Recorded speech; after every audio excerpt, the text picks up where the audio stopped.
Does it include, so did it mark this IP address? Is that basically what you're saying? Yes. Okay. So I guess in the scope of your investigation, is there going to be, you'll narrow it down. You'll be able to figure out probably which device or which thing, or at least know if it's any of these devices that are here. Well, that's what you see all these other guys running around doing. There are computer forensic analysts.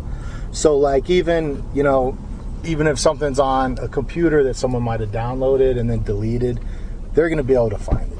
Yeah, they've been doing that. That's what they do. Yep. So, with that being said,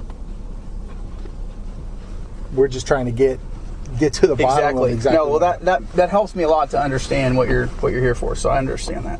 I respect that. That's good. So what other? I guess they'll do their work and figure out what they can find. So, has there been anything, let's say, within the last 5 to 6 months between yourself or any of your employees or any other associates that have been on this property that has raised a red flag as to why that search warrant or federal search warrant might have been signed? Not at all. Why we're here.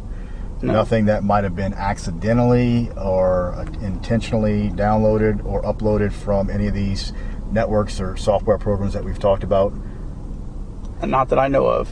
The trial lasted for 7 days, with the prosecution putting expert witness after expert witness on the stand to illuminate how it was impossible for anyone else to have been the person to be downloading the child porn onto the laptop. 2 of Josh's old friends testified of Josh being interested in the Linux system, specifically as it pertained to bypassing Covenant Eyes. The only other employee at the used car lot was questioned and didn't know the password to the Linux system, which was a password Josh had used on other devices, and every time that the porn had been downloaded, Josh had been the only person in the office. The defense fought back, trying to argue that it wasn't Josh who had done this, rather some anonymous hacker who was trying to make Josh look bad. They claimed that Josh himself wasn't smart enough to have done all of this, and certainly wasn't smart enough to figure out the dark web. He was homeschooled after all. They also tried to argue that since his cell phone and his personal laptop didn't contain porn, that obviously showed his innocence. Their closing arguments framed the case as a classic whodunit, despite the insurmountable evidence showing Josh did. The jury took less than a day to come to a verdict: